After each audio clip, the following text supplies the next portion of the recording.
देश विदेश की सभी खबरों से जुड़े रहने के लिए हमारे चैनल को सब्सक्राइब करें और बेल आइकन दबाना ना भूलें। हर खबर पर है हमारी पहली नजर। नमस्कार, मैं प्रीति शर्मा और आप देख रहे हैं कॉर्बेट बुलेटिन न्यूज।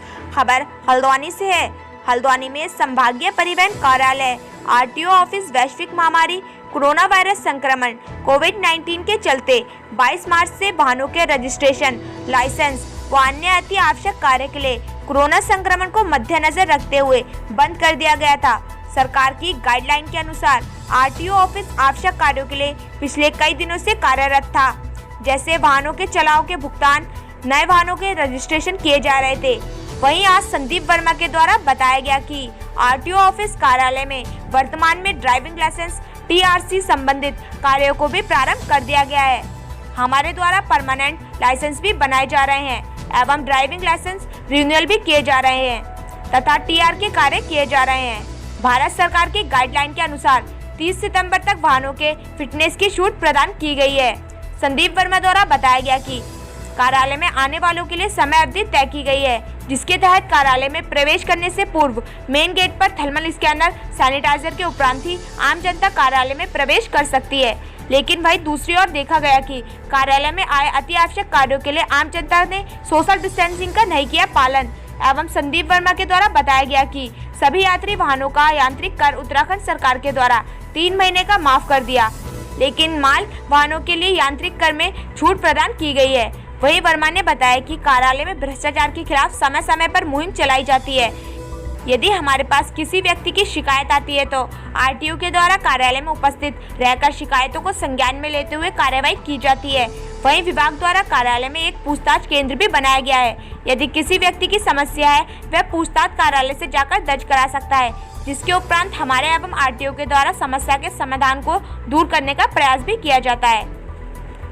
आप देख रहे हैं हल्द्वानी से अतुल अग्रवाल की रिपोर्ट।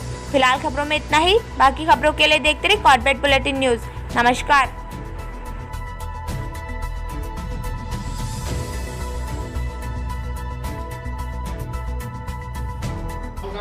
काफी समय के बाद आरटीओ ऑफिस खुला है।